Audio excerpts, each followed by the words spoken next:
This is Red Pole Q here, and I'm on with. Kane Vast. There we go. It's like this, yo. This is 10% luck, 20% skill, 15% concentrated power of will, 5% pleasure, 50% pain, and 100% reason to remember the name. And we're just going to talk about a couple of things. I'm going to talk about this book that I just read at the suggestion of one of the guys. Guy did a boot camp many years ago.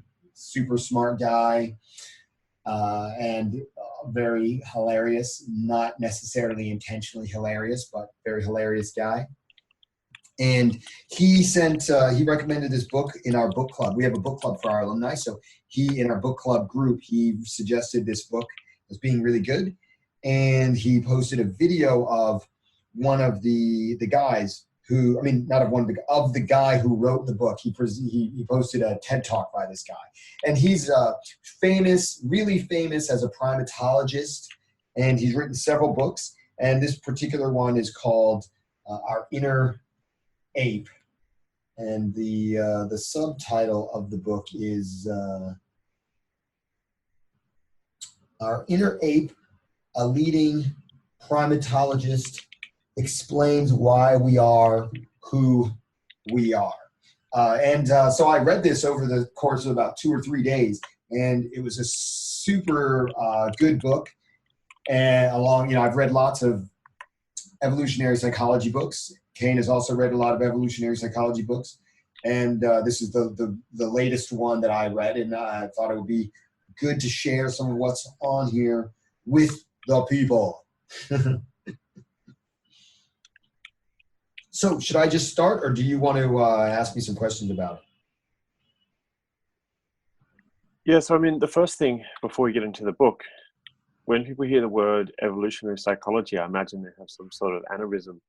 If you could explain what you think is the value in reading books like this in terms of understanding yourself, other people, self-improvement, dating, or all these things mashed together, why should people be reading these sorts of books? Right.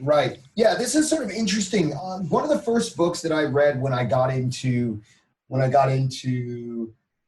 trying to improve my dating life was a book called The Way of the Superior Man, which is a great book in a lot of ways. Especially when you're new and you've grown up in the West, and when you're new, it's a really useful read. And the problem with the book is that it just tells you a bunch of random ideas that don't necessarily have any backing. He just says, this is how it is. And when you read it as a guy, when I read it as a guy anyway, I thought, oh, this really lines up with all these things that I felt about myself and the things that I feel about myself that really didn't match up with what society was telling me I should be like. When you read evolutionary psychology, what you get is some evidence based on animal behavior that suggests, and biology, that suggests why our impulses might, and why we have behaviors, and what purpose those behaviors might serve in a way that typically we don't have. There's all these ideas about what correct behavior is in any given society. Now, the reason we need to be taught that that's correct behavior, no one has to teach us that we should walk upright. We just naturally try to do that. It's not some societal rule. And we don't need it to be a rule because it's so incredibly natural. Generally speaking, rules are in place to regulate behavior that isn't normal. So, for example, don't put your elbows on the table when you eat is an example. Well, the only reason we have this as a general rule is because people tend to put their elbows on the table. And so when you read or watch evolutionary psychology, you start to, it allows you to sort of accept those natural impulses that people told you all this time are wrong or incorrect. Now, that isn't to say that you should then go and indulge in these behaviors. So for example, gambling, humans can get addicted to gambling because we have a strong attachment to behaviors that are rewarded that are rewarded at variably rewarded. So variably rewarded means that the reward isn't guaranteed. So when we have a job and we have a salary, that's like a non-variable reward. It's like every month it's this amount and we know it's going to be that amount. And then whereas gambling is like, we don't know what the amount is going to be, and we don't know when it's going to come, but we know that there's a possibility of something big. And that's called a variable reward. And we're much more responsive to variable rewards. If you know that you have $20 in your wallet and you open it up and there's $20 in your wallet, you don't get very excited by that, right? It's like, or rather the example, and he used this in this book.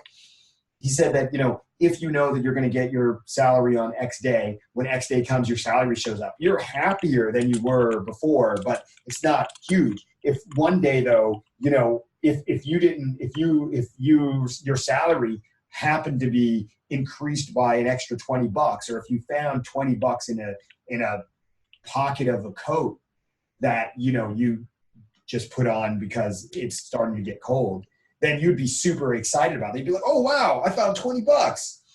And so this variable reward thing is very appealing for us. And there's evolutionary psychology reasons for that. In nature, things are variable. So since things are variable, we need to be rewarded more by variable rewards. Otherwise, you wouldn't go hunting, for example. Humans wouldn't go hunting because it's a variable reward. Sometimes you catch something, sometimes you catch nothing.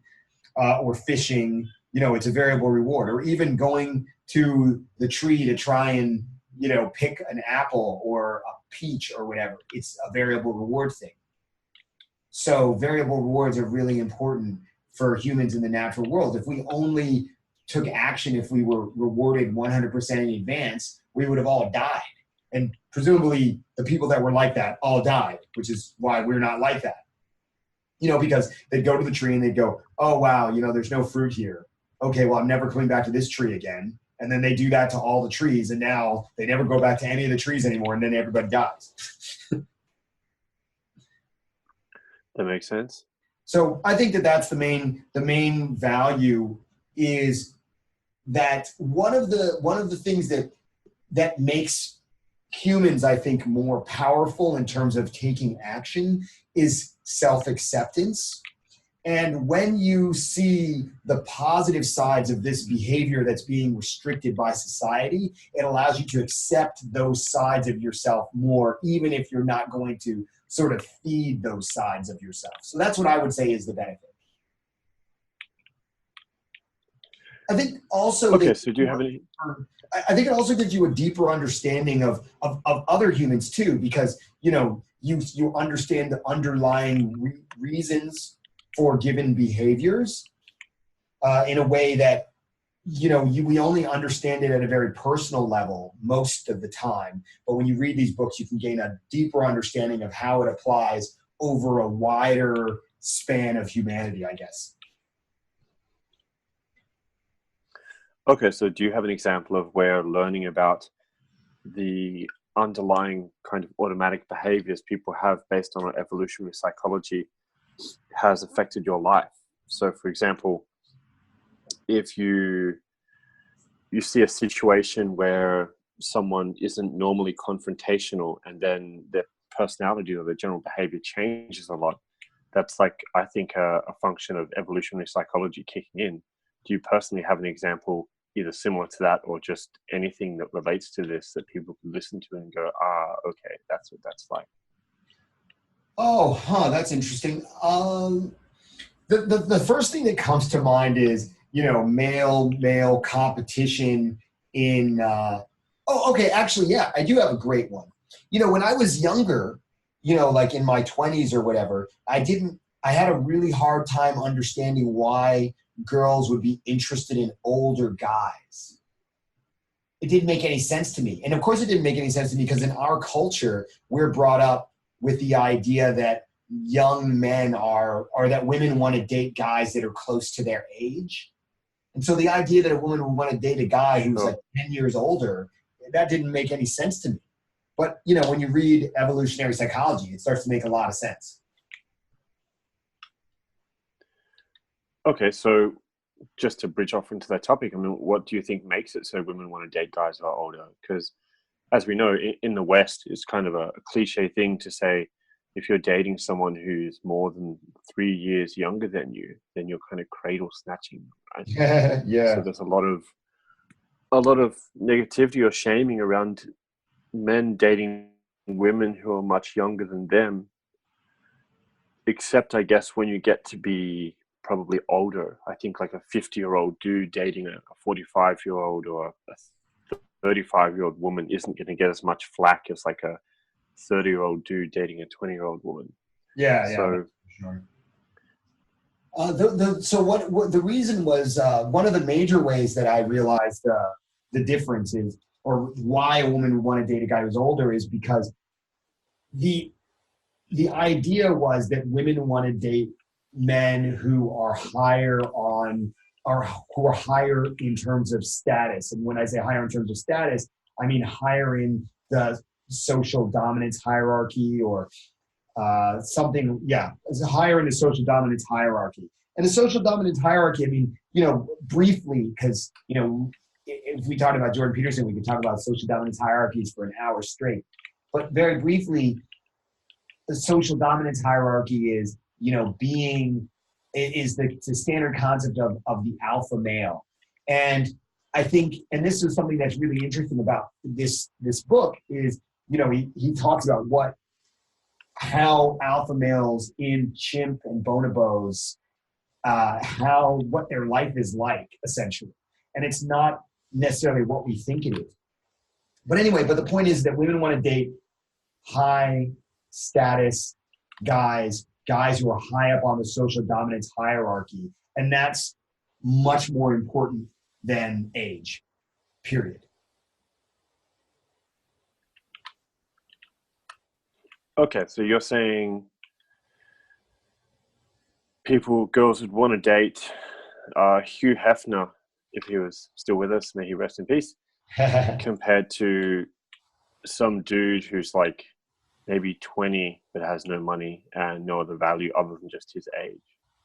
Yeah, you know, a 20-year-old college student who goes to random university, you know, not a big deal. I mean, you know, actually, it was interesting. There was a guy in the pickup world who wrote a very interesting article. And one of the things he talked about is how if you're like the manager of like Denny's or something, then you can get like lots of ass from the young girls that work at your Denny's, even though Denny's is not, you know, it's not a big, you know, it's not, being a manager at Denny's is not something that people really look up to. But in that environment, you know, as the manager, you're the top guy there.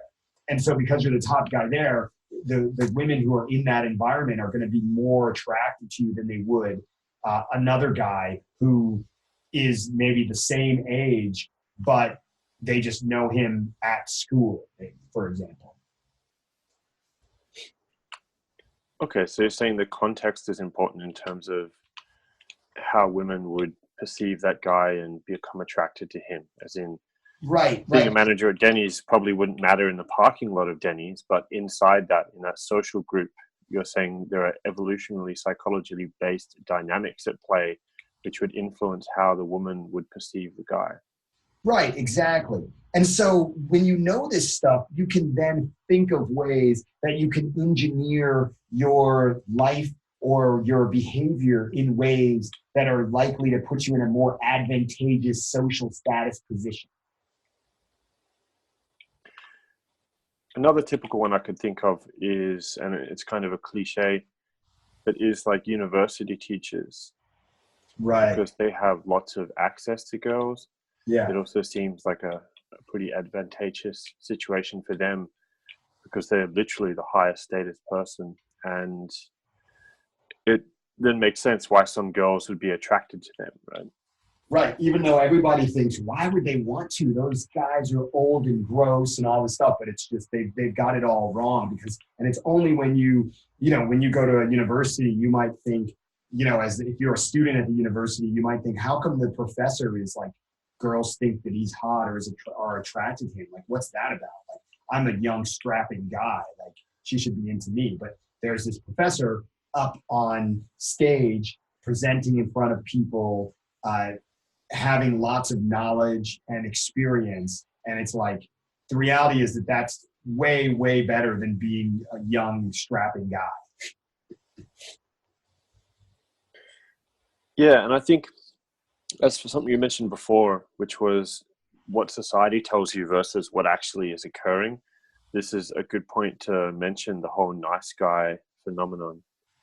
Sure. So like with Go ahead. lots of movies, you've been told to be a nice guy and behave a certain way, and then that's going to result in particular rewards. But then in reality, what seems to happen is that the rewards go to the alpha chads, to the guys who like treat women poorly. And most guys think it's basically because women are messed up or they have some problems. And there may be some aspect of that, depending on the girl. But on the deepest level, it seems to be all based in evolutionary psychology as to why they would pick a guy who's arguably not going to be as nice to them or treat them as well over some guy who would be willing to wear the beta provider blazer and do a hard 9 to 5 or more. Right. For sure.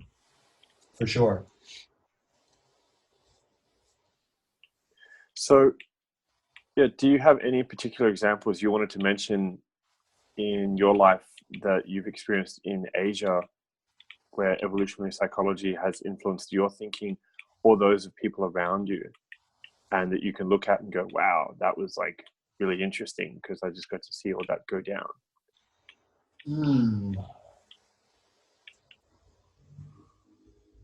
I'm struggling to come up with like a particular example where I can say, oh, here's this thing that happened one time. It's a little bit hard for me to come up with that. Yeah, it's a little bit hard for me to come up with. A good example could be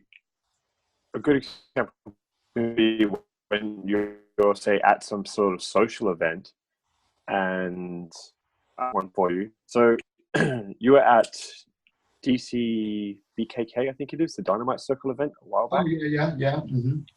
And when you were there, you met Mark Manson, right? Oh, yeah, sure. So I imagine in that situation, there were probably lots of other people who knew who he was. And for those of you who are listening who don't, he's a really well-known blogger and psychology, lifestyle, self-improvement writer who recently made it big, I think, in about the last 4 or 5 years. And I can imagine him being in that situation, there would be a lot of different people behaving a lot of different ways. But the main thing being, despite the fact anyone likes him or dislikes him, their behavior towards him in that situation should have been quite different, because he would come across as probably the highest status male in that group in that time. Well, I'm assuming this. Yeah, so actually, the main thing that I noticed about him was, he was actually there with his girlfriend, now wife. So, that maybe constrained some of the behavior somewhat. And I didn't really get the impression that most people at DC really knew who he was, or so actually. But the main things that I noticed was that, there were certain things that he did, certain ways that he behaved that fit in with, trying to display as an alpha male, for sure. And a lot of the stuff is the kind of things that we teach when we teach guys game, when we teach guys pickup. How, body posture, positioning, how you position yourself relative to other people, and that sort of thing. But I wouldn't really say that was some, it wasn't, for me anyway, it wasn't some case study in evolutionary psychology. If anything, one of the things Well, that I've noticed, I guess, if I is something that, I didn't realize until I was watched the TED Talk by this guy. But he said that one of the main roles of having an alpha male, because he's saying that, okay, let's use a really good example. So a really good example. Okay, so he was saying that one of the roles of the alpha male is as a mediator, as kind of an impartial mediator. He was saying that, in general, lower ranking people can take they take the side that interests them personally the most. But the alpha usually will take a neutral position. I guess basically when you're the alpha, Okay. you can be, you can take the King Solomon position and always do things evenly. Because you're already at the top, you don't have anything to gain by favoring one party over another.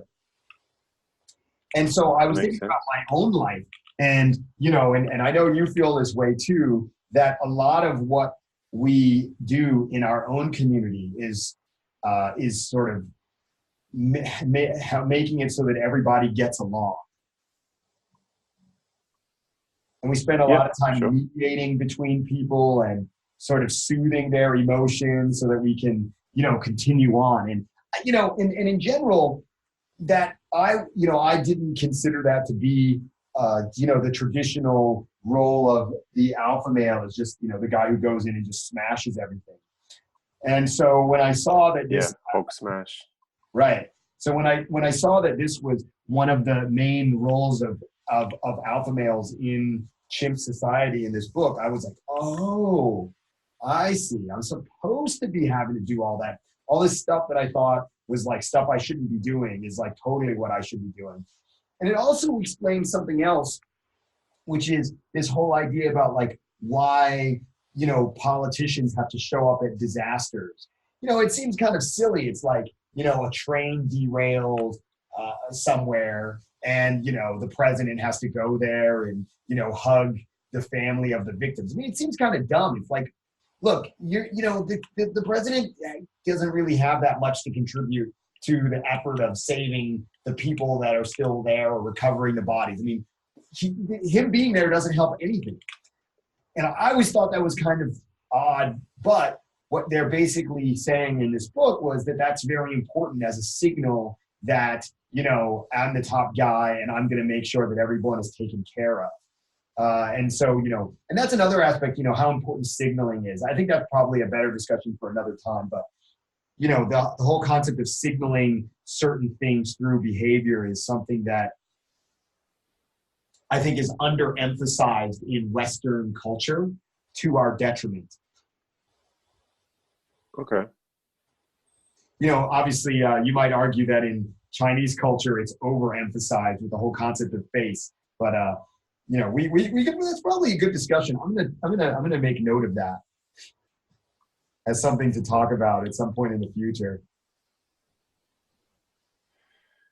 Yeah, I think it would be a good thing to discuss.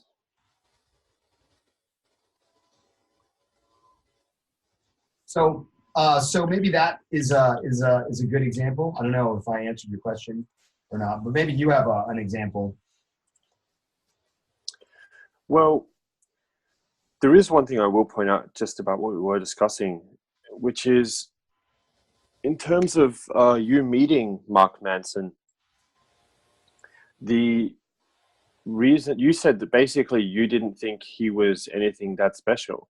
And the interesting thing, and this sort of relates back to the Jordan Peterson thing, is that how you perceive other people, I think also largely depends on the scale in which you judge them.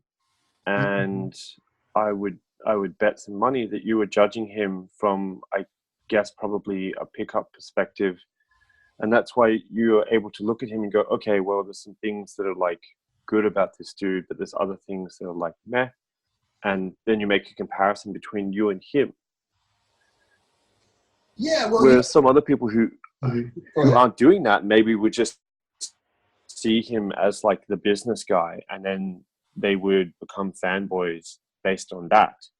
So I think the dominance hierarchy that you engage in and compete with people in also can drastically change how you respond to the underlying dynamics.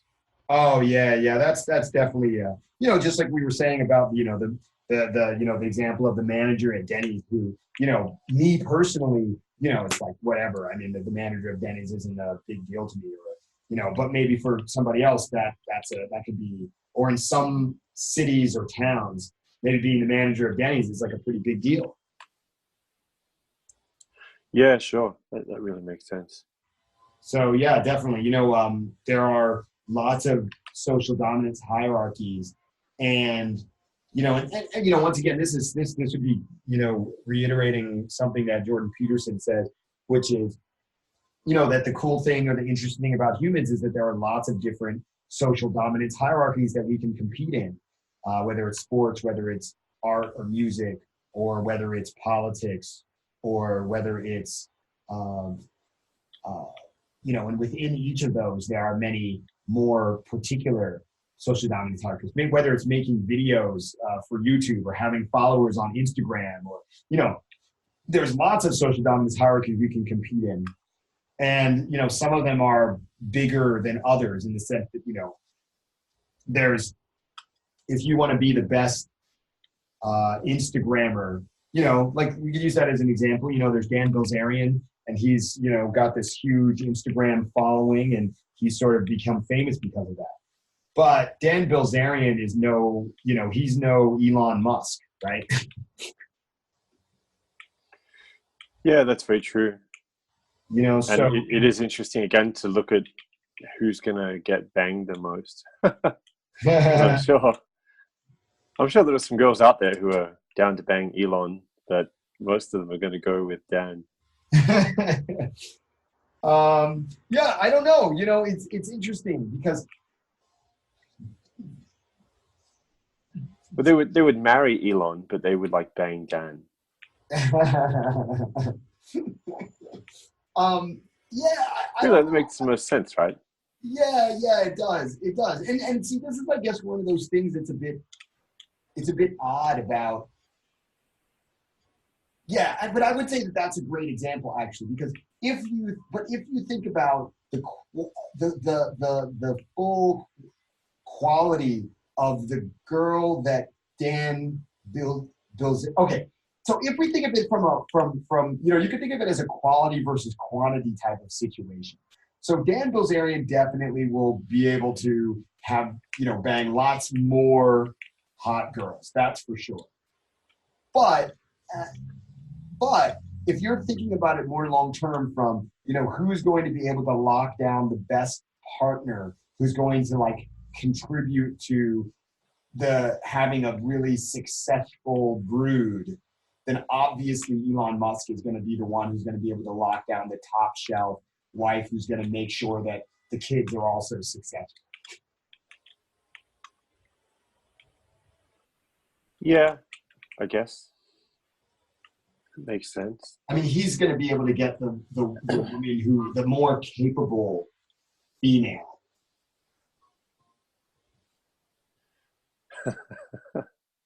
So basically, Elon Musk is going to get the girls who hang out in libraries and who have good careers, and Dan Bilzerian is going to get the club girls.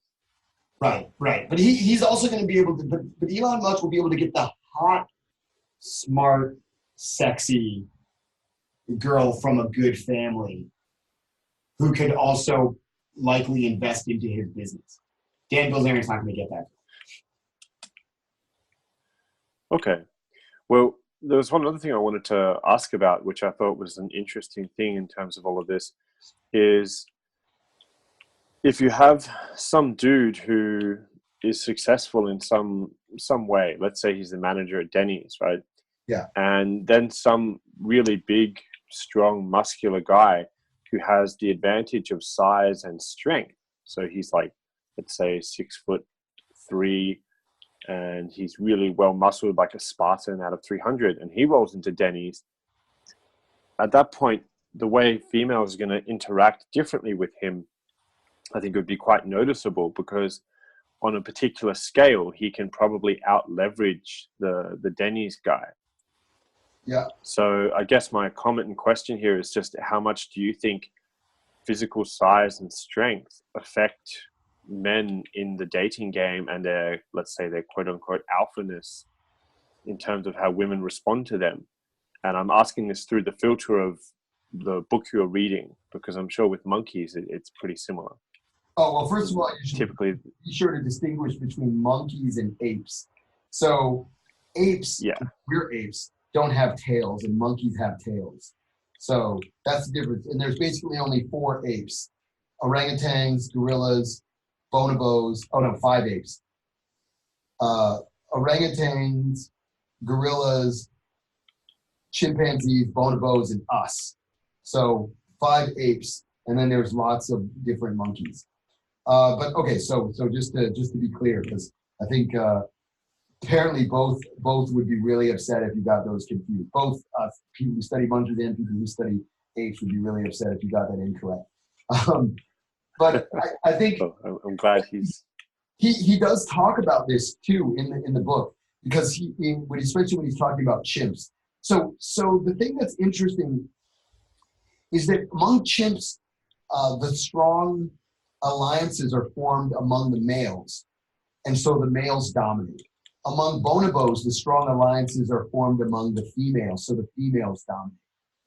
And it seems that the strong alliances are formed among the females in bonobos, and part of the reason is because bonobos have a lot of sex, so males are all getting lots of action. So there's not that much reason to fight over that. And actually what they mostly want to fight over among bonobos is they fight over access to food. So, and okay. Why is that? Well, it seems that among bonobos, their environment is different. So bonobos live in an environment where they don't seem to have a lot of competition for. Sorry, I should say. Okay, so I'm not really. So this part I was a little bit unclear about this part. So just be aware that I wasn't entirely clear on how this worked. But it seemed like what they were saying is that among chimps,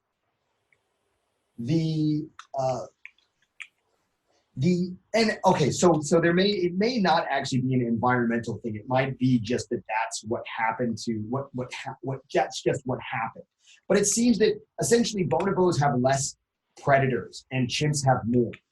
So chimps are competitive not only among chimps are. Oh, right.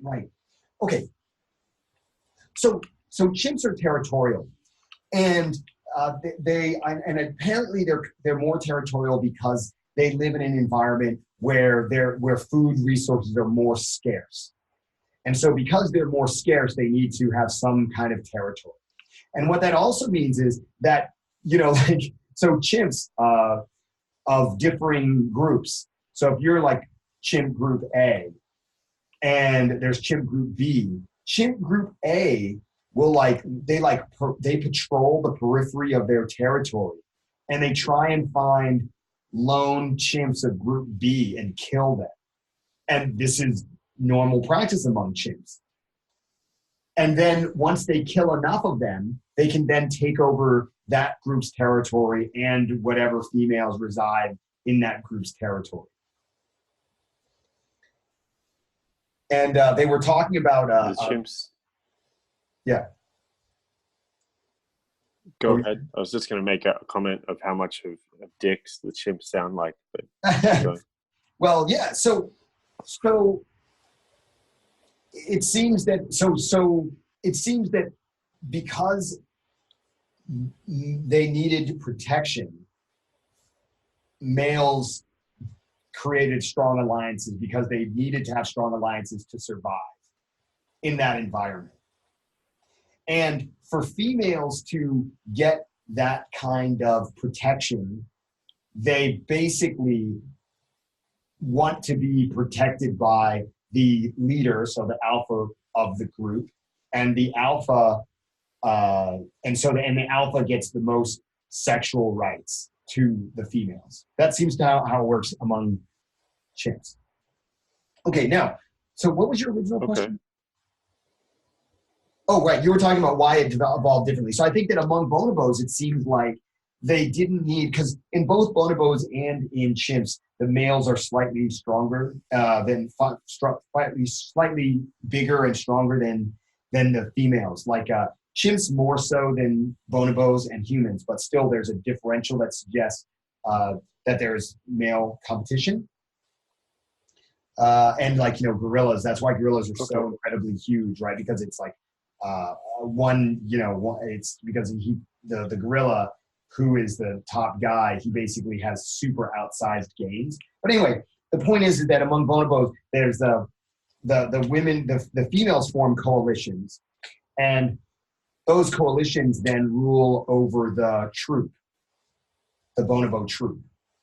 And I guess the way that they keep the peace is, or the way they prevent fights from getting out of hand is through sex, essentially. So the females basically use sex to keep the males happy, essentially. Yeah, they use it to keep the males happy so they don't compete too much. That seems to be something about how it works. Sounds like a pretty good tactic. Yeah, because one of the main... Yeah, go ahead.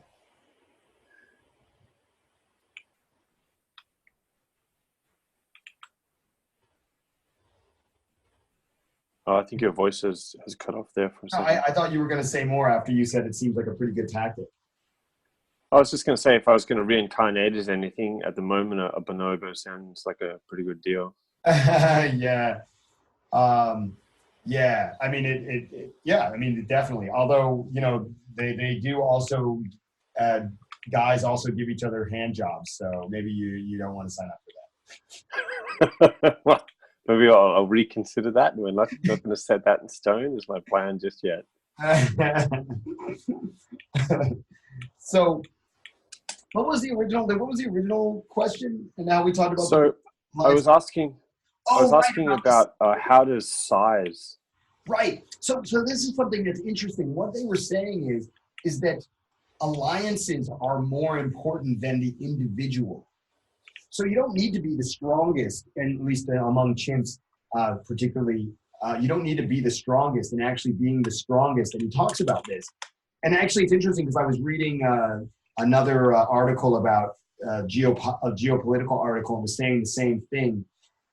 This idea that being the strongest is the best and the most likely to lead to dominance is actually not true, because, and let me see if I can get this right. If you are the strongest, and actually I have a note on this. Let me find it. Being the strongest is a weakness, and okay, hold on, let me find the note. And so it's actually can be better to not be the strongest. And it's let me see if I can find it here.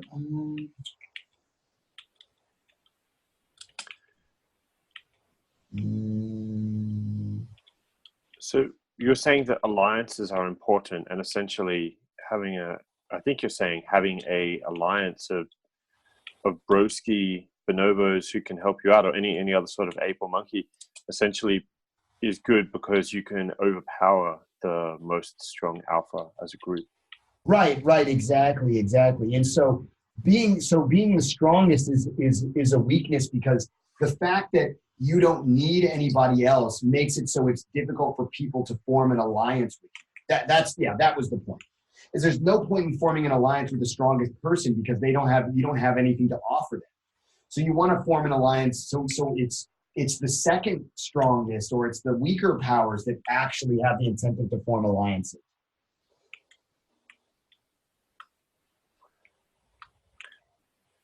Okay, so my original question was, how do you think strength and size relates in terms of dating, because I mean, we've got a myriad of different social hierarchies that intersect all day, every day. If the girl goes to Denny's for coffee or is looking for that job, then that's relevant. But if she then leaves and goes to some other place like the gym, then it's like some other social hierarchy that's now relevant and being engaged in terms of the value she's scanning for. So I have seen with lots of guys, if they get substantially bigger in terms of size, the responses girls give them seem to be a lot better, except if they get bigger, but they still have a lack of alphaness internally, I would say, which was, let's say, self-esteem, self-confidence, and a feeling of situational confidence based on their skills in social interaction. Yeah. Okay. So this is kind of like saying how helpful is more money, right? In a lot of the ways, it's the same thing. And this goes back to what we were talking about when we were talking about signaling, where signaling basically, when you are physically large, that signals that you could be at the top of that you're probably at the top of some dominance hierarchy. You're probably above lots of guys who aren't as big as you. And the same goes for money. It's like if you spend a lot of money and you flash a lot of cash, that implies that there are a lot of people that are below you. However, I think that makes sense. Females are, and so I think that human females are a little bit more complicated than that, because I think that each human society has different ways to signal dominance. So, the classic example is the tribe in Papua New Guinea. I think it's Papua New Guinea. It might be somewhere in Africa. And they wear these huge phallic covers, sheets. They're called sheets. They wear these huge phallic sheets over their penises to display their status. And it's like I don't know exactly what, maybe they're made from like animal horns or something, and they just have these things that they wear and they're attached to their dicks somehow. And it's a display. Now, if we saw that, we would go, whatever, we don't care. It's like, you got something true, right? And so, and another example would be, do you remember a few years ago, you were telling me that a lot of Chinese girls are attracted to pale, skinny dudes. And that's because the pale, skinny dude is likely from a good family where he was just indoors studying all the time. Yeah, I remember this. So here's another example. So, it's sort of like, so I think that there's a couple of factors here. So at a generic level, being like muscular is good at a generic level, or being big is good at a very generic level, but it's generic. And so it's maybe one of those things like with flashing a lot of money. It's like the girl maybe will consider you more closely before she discards you, but it doesn't mean that that's enough for you to be a good choice for her. Something like that. Okay, so in what situation do you think it is? Basically, you're saying you think, based on previous conversations and your own observations in Asia, being big isn't necessarily the same advantage it would be being in the West. Right. And even in the West, I mean, I think that, and actually the West is a great example, because what women want in men has shifted dramatically in the last 60 years or whatever. The 1950s male is very different, or then the 1950s male is very different from the ideal 2018 male. So that has shifted, and I think it's shifted largely because women aren't as driven to be with a guy who has a stable career, for example, as they used to be. Okay, and what do you think has changed about society that has made that a current thing or a common thing that occurs? Because I mean, I've certainly seen some changes in China in which sort of guys that girls are interested in just from the time I've been here, and that's only 10 years. Mm-hmm. Yeah, so I think that, and that's also because I've seen Chinese guys change. They've gone from being a very particular type to kind of evolving in front of me almost. So evolution happening right before your eyes in China. Pretty much. So my take is that, and there was this great series by on this website, The Rawness. It's not currently up, but it is a great series called The Myth of the Middle Class Alpha Male. I don't know if do you remember, did you read this? Yeah, a long, long time ago. And his premise is that a true alpha is someone who is, more like the chimp alpha, or more like the traditional alpha from history, the Genghis Khans, the Hannibals, the Julius Caesars, basically guys who were able to lead large groups of men to just go and subdue other groups of men, take all their shit, kill them, enslave their children, and rape their wives. That's basically what the traditional alpha male has been in human history, most of human history. I mean, now obviously there's an in-group, out-group difference. So within the in-group, that they don't behave in that way. The way that Julius Caesar treated the Gauls is not the way he treated Romans, right? With Roman women, I mean, he certainly still killed the men a lot of the time, but they didn't, that was very common. They would kill a lot. They would find some charges on which to exile or murder or execute rather their rivals. But with the out group, they just go and conquer them. And so I think that's kind of the more traditional perspective on what an alpha male is like. Zeus would be another, example of maybe the prime alpha male, just going around tricking women into having sex with him, and just doing what he wanted, taking other dudes' wives all the time. Yeah, I mean, Zeus had it made, and he was still out there chasing lots of chicks. Right. Stepping out on his wife on a regular basis. So hold on. I think this is actually a great segue to a particular thing. So although this does change from country to country, what do you think men should be trying to be or become if they're not there yet? If they're trying to become more alpha to increase their, happiness levels in life, their social opportunities, both romantic and otherwise? Okay, so partially it depends on what your temperament is. So one of the things he says in this book, he says that striving to be, whenever the social dominance hierarchy is in flux, there's lots of competition happening. And during that time, it's kind of really uncomfortable for everyone. Fights break out, you don't know who's above you, who's below you. It's just kind of anarchic. I mean, that's really what happens, right? It's anarchic.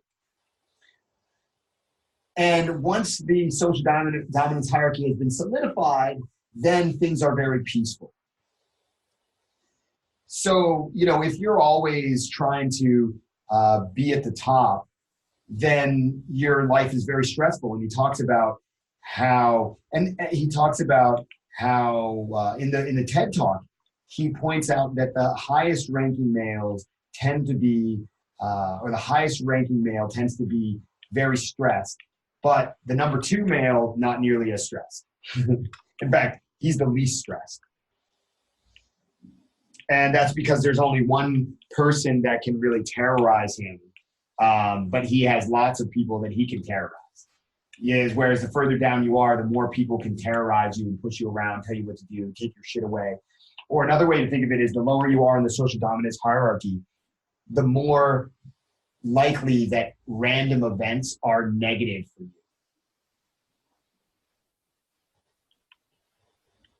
Okay, so in terms of how that relates to like the modern day man trying to up his alphaness in a, let's say, a healthy fashion, what do you think his choices or moves should be?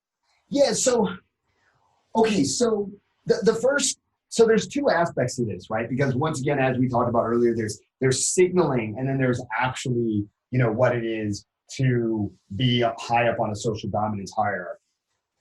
So you need to think about both. And actually, we've had a lot of, we meaning me and McConnell specifically, have had a lot of discussion about this because, we've been talking about Instagram and how important is Instagram. And Instagram is primarily a signaling medium. It's like, if you have all these cool pictures happening, then you must be high up on the social dominance hierarchy, because a low person doesn't have an amazing life with lots of cool things happening in pictures, in theory, right? But on the other hand, I mean, going back to our Elon Musk example, if you follow Elon Musk's life, it's probably him sitting in meetings most of the time, which, it's not really great for Instagram. Yeah. So there's the signaling aspect. And that's one area of competition. But in terms of actually being high up on a social dominance hierarchy, I think that this is kind of, in the modern world, I think this has become very difficult, because there are lots of ways to be extremely successful, but these ways are much more hidden than they used to be. They're much more private. They're not so public like they used to be. So, an example would be that you could have an amazing podcast, let's say. You can have an amazing podcast and you can have a lot of listeners. But if your market doesn't target women, then it doesn't really matter. Or like, let's talk about in esports, there's these League of Legends players, and some of them, crush it on League of Legends. But their choices of women are not nearly as good as the Denny Managers guy. Right, exactly. Right. So trying to look at it practically then, I mean, if you're going to try and leverage your social value by engaging in something that makes you higher in the dominance hierarchy, I guess it sounds like what your options are is you could join some sort of group and compete with others, or you could even attempt to make your own group. And I mean, making an Instagram about where you post about women's fashion, for example, other than maybe people suspecting you're potentially gay, that could give you access to the right target audience. And if your Instagram got big enough, then that might help in that way, right? Do you think that's a good example? Yeah, I think that's a good example. But I do want to say something else. I do want to see I do want to say something else, which is that, I think that this is why. So when we teach cold approach, pickup, which is, approaching girls on the street or, in a bar or club or at the mall or cafe or whatever, this is kind of why I think it's like a great equalizer. Because one of the things is that, you were using the example of if you are, really in shape, let's say.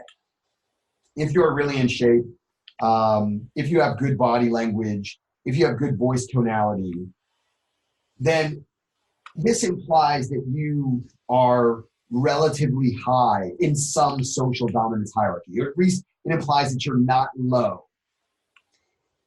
And then once you have that opportunity to show that you're not low on the social dominance hierarchy, then you have the opportunity to display that you are high on a social dominance hierarchy. So, for example, we were talking about the League of Legends, champion. All right, if he goes out to like some club, he has a couple of options, right? Let's say he goes to a club. He could get a table, pop lots of bottles, and then, if girls see that and he approaches them, they're going to be like, oh, why is this guy popping all these bottles? Why does he have all this money? And he can be like, oh, yeah, I'm the League of Legends champion, 2018, 4 years running, right? And now the girl's going to be like, oh, okay, cool, right? But he still had to do that approach. Now, obviously, you don't necessarily have to pop bottles. That's just one of the easiest signals to use, right? When we teach guys to do approaches, it's the same thing. When you teach them to do approaches well, the way they do the approach signals, I'm not low value. And then it's a matter of, here's my social dominance hierarchy that I'm winning at, essentially. It gives them an opportunity, a platform or an opportunity to present their case for how high up the social dominance hierarchy they are, how alpha they are. Making it from a generic to a specific. Sure. So it sounds like that how well honed your social skills are kind of is a tool that you can use to then display what your value is effectively or ineffectively, depending, right? Right. Yeah, I mean, there's a shortage of historical geniuses who were terrible with women because they lacked social skills. Right? So there is a few guys I know who have created their own social groups, which is essentially their own little mini hierarchy to operate in. Or they've gone and joined some, which have been quite effective. And I think I'll just mention them because they're pretty obvious, but they're still useful. The biggest one being salsa. So the one beyond that would be, I guess, probably some sort of house party. Yeah. And it's just a situation where the guy's like, well, this is my space and this is how things are going to go. And that automatically is giving him some level of value. Although that can be outmaneuvered by people if they have the right level of game. Like there was a video I saw of some pickup dude at someone's club, and essentially it was that dude's club. His face was like plastered on the wall. It was advertised as his club. He's obviously a high value person. But then in that particular interaction between him, a girl, and the pickup guy was able to do a lot better than him because he did a lot of the right behaviors that signaled high status and confidence in the girl. And then the club guy didn't really have anything else to rely on. So he started displaying a bunch of behaviors that made him just look even worse. Well, yeah, I mean, he should be more confident and more powerful. Yeah, this is a great example of like how, this guy had, was high up on a particular social dominance hierarchy, meaning he was the owner of the club. But, that's not as high as being, there's lots of other social dominance hierarchies that are bigger than club owner. An example would be, if you're the first violinist at the New York Philharmonic, that's way better than being the club owner. Yeah. So I think if you can gain control over a particular environment you're in, either via being good at social interaction, basically as being good at game, or by having some sort of recognition of skill, you're already doing pretty well. And that's where I was saying salsa is a big thing for a lot of dudes because it's a skill they can learn. And if they're just better than most other people at it, then they've already got a huge advantage because all they have to do is do salsa, which they enjoy, and wait for the ladies to just roll in. And I mean, you remember Harry, right? Yeah, of course. So for those of you who don't know him, Harry's one of my Chinese friends. He's got pretty good game and he's put a lot of time into salsa. And basically, I think he's banged every hot girl who's come through his salsa group. And it is partially about his salsa skills, but it's that, I guess, combined with his game skills that really make it all work. Because I remember him telling me there were people in the beginning who arguably had better salsa skills than him, for sure, but they didn't have game. And he said that made a really big difference. Right, of course. Yeah, I mean, that's, yeah, exactly. What I was saying about, how there's no shortage of guys who, there's that guy, Henry Weiner. I think his name was Henry. The guy was like a senator or something, and he like got in trouble for sending dick pics to some women that, or girls. They were, university students who followed him on Twitter or something. Do you know about this? No, my dick pic related news is not exactly up to scratch. I obviously missed that one. What is this? So are you saying this is a good example of someone who lacks game, and that's how they're shooting themselves in the foot? Oh, yeah. Here we go. Anthony Weiner is a former member of the United States House of Representatives from New York City who has been involved in multiple sex scandals related to sexting. The first scandal began when Weiner was a Democratic U.S. congressman. He used the social media website Twitter to send a link that contained a sexually suggestive picture of himself to a 21-year-old woman. So there you go. So here's this guy, and he's a congressman. He's a congressman, and he's sending this 21-year-old girl dick pics. It's like, dude, really? I mean, it's like, if your goal is to get girls and you're a congressman, you shouldn't be using the tactics of high schoolers. Yeah, it is a bit of a mismatch right there. Yeah. So, I mean, that's a great example. And it's like, why do guys send dick pics? Well, a lot of times they think, well, my dick's pretty good, from in their mind. I mean, my dick's great. If girls see it, then they would definitely want to get with me. And that's basically the way the male mind works. It's like, because we think of it the way that we want girls to think of it, which is, if you flash your titties, if they're good, I'm definitely going to want to bang you, right? I mean, that's basically how guys work. So they flip this logic around and think that it applies to women. And so they go, okay, well, I'm going to send her my dick, and then she's going to be excited by that. And, well, first of all, the female mind doesn't really work like that. But secondly, this is not if you're high up on a social dominance hierarchy, there's no reason you should be relying on I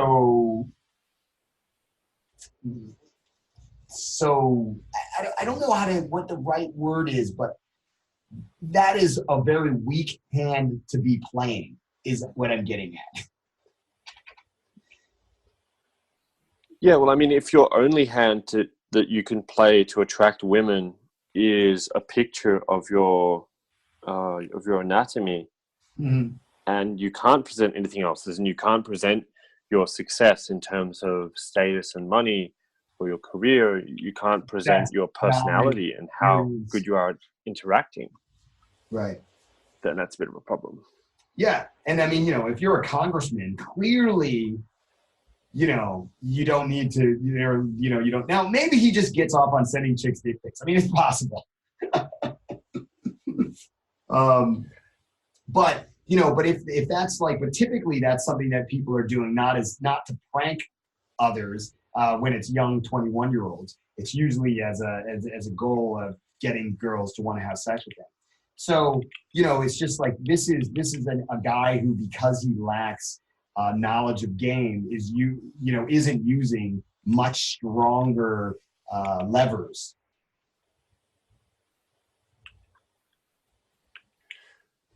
Yeah, so I mean, I guess apes and monkeys in general don't have much of a dick pic culture going, so they rely on the kind of natural things that make it happen, which arguably are also, I guess, stronger levers. Well, Something I did want to ask you I just wanted about. to say, so apparently bonobos, it's a common greeting to display their erection as a greeting. Oh, so you're saying they do use some sort of primitive dick pic method? The bonobos do. The chimps don't. Bonobos do. Interesting. Yeah.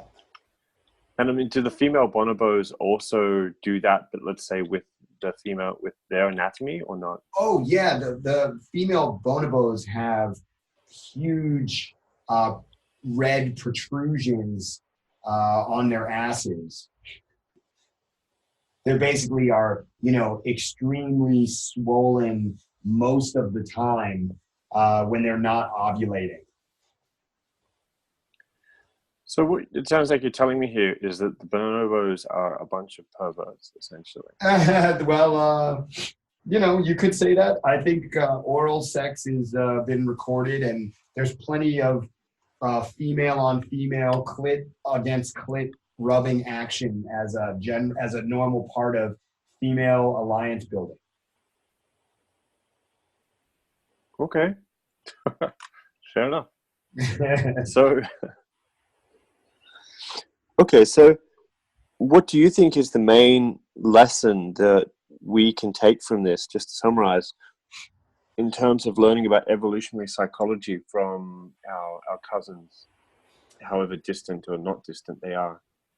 I think, the main thing is that we can learn the basis for a lot of our own behaviors, a lot of our impulses. We can learn a lot of the fundamental building blocks of human interaction. We can understand a lot of the basic building blocks of human interaction so that we can have a better understanding. It's sort of, if by learning this stuff, you have access to a wider array of strategies because you have a better overview of what is going on. So the example of the whole idea about alliances. So as I was saying, among chimps, the male alliances are very strong, and among bonobos, female alliances are very strong. But, in humans, both are very strong. Women are good at forming alliances with other women, and men are also good at forming alliances with other men, which is why our society is not so tyrannical towards women, despite what, by ape standards, I guess you should say.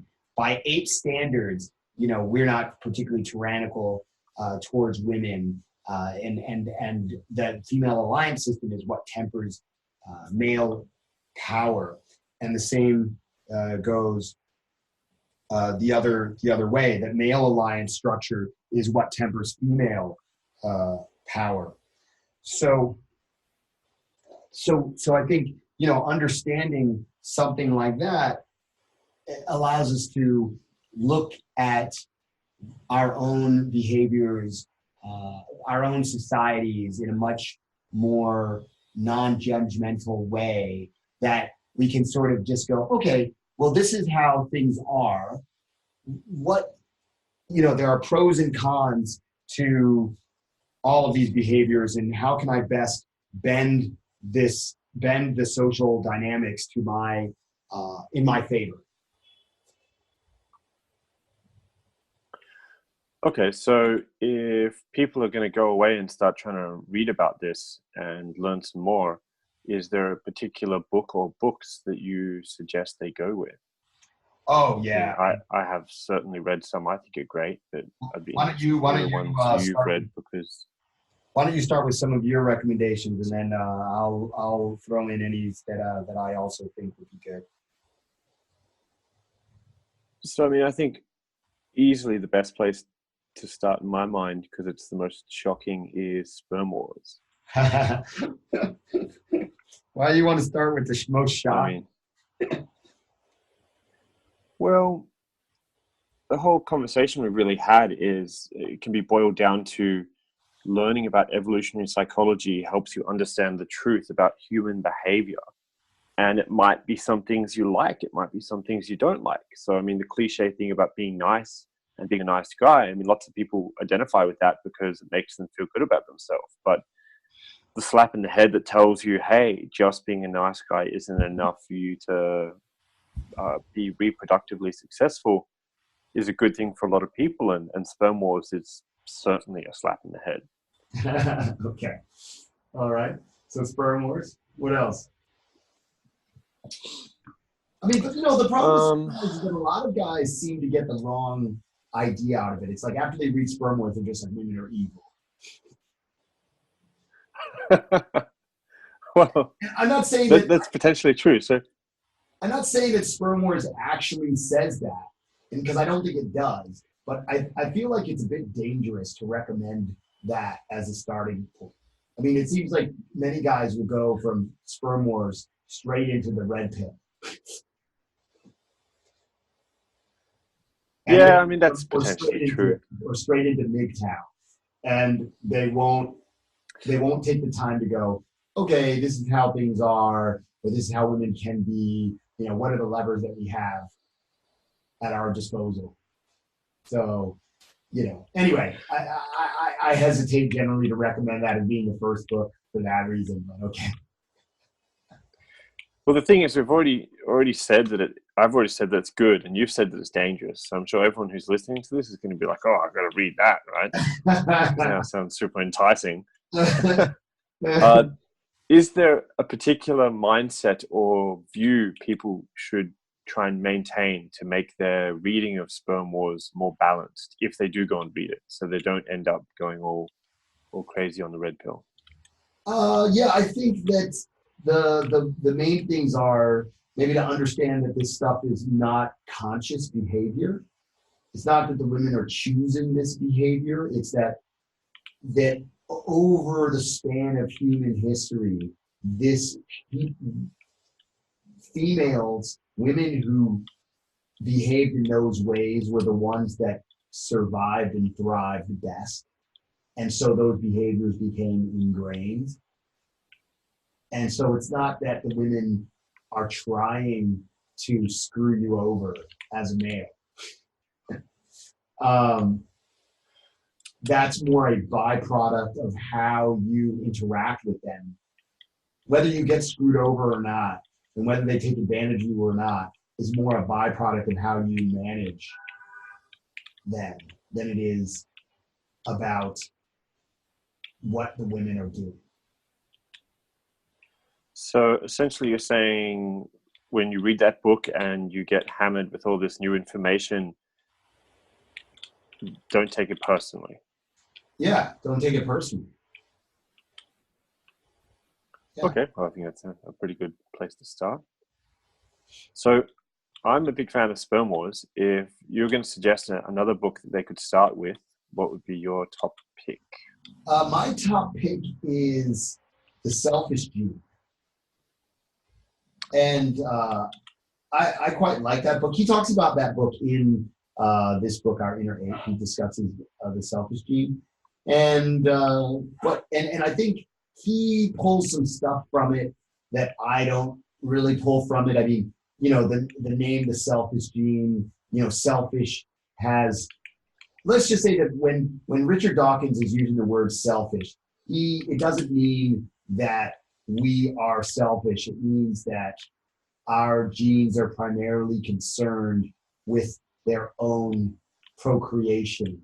That doesn't necessarily mean that we will have selfish behaviors as a result of that. And in fact, we don't. We have a lot of altruistic behaviors, and it talks about why that is. But anyway, I like the selfish gene. I think it's really well balanced. I think that it gives a good grounding in evolutionary psychology without it being as academic as the other book that I really like, which is The Red Queen.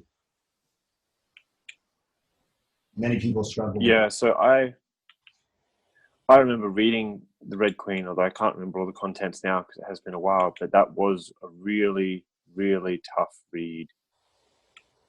Because it was, from what I remember, it was really dry, and it was like talking about hardcore nerd stuff where it's talking about how like a bird will make its chest really red and puffed out, and that will attract other birds. And then a bunch of scientists went and got a fake bird, and they would like make that bird's chest really red, and I think the shade, how dark it was, made a difference in some of the behavior. And it was interesting to learn about. It was just, yeah, it wasn't as exciting as sperm was, I guess. That's definitely true. I mean, because the Red Queen is kind of an overview of all of evolutionary psychology across many different species, and it discusses how it discusses all of the different possible reproductive strategies and why different animals ended up with one strategy versus a different strategy, and what the pros and cons are of all of those. So, you know, it's a lot more comprehensive. And yeah, you know, Okay. it's much more academic. But you know, but I used to always recommend that as being the first book, but now I switched to recommending The Selfish Gene because it's just much easier to read, and it's sort of less removed. It's more easily applicable, and what's the word? It's easier. It's more relatable. There you go. It's more relatable for people, I would say. So yeah. Okay, so we have, I said sperm wars, you said The Selfish Gene. Yeah. And I guess, yeah, is there one more that you want to throw out there? I don't think we need to go crazy with too many books. I don't want everyone to spend all their time reading, but hey. Yeah, you know, I thought this book was quite good, Our Inner Ape. I thought it was very good. And there's a lecture series by a Yale professor that's on YouTube, and I'll link it below. But that one, I also thought the first 5 or 6 lectures were great. He covers a lot of what's in Our Inner Ape, so they're cool. They're related for sure. But I thought that was really really valuable in terms of understanding evolutionary psychology as well. So that was the resource.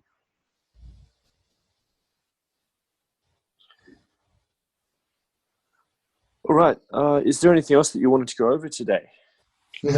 Actually, I had a lot of stuff to talk about in this book that we didn't get to. So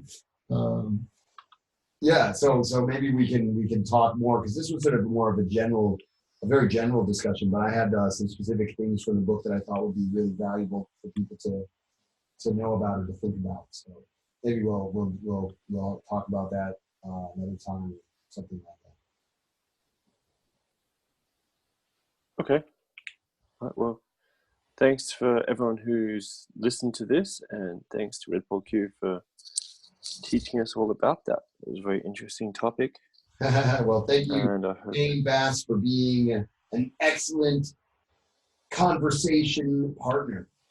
Let's keep it at conversation. Fantastic. Sounds appropriate. No bonobo erectional displays, please.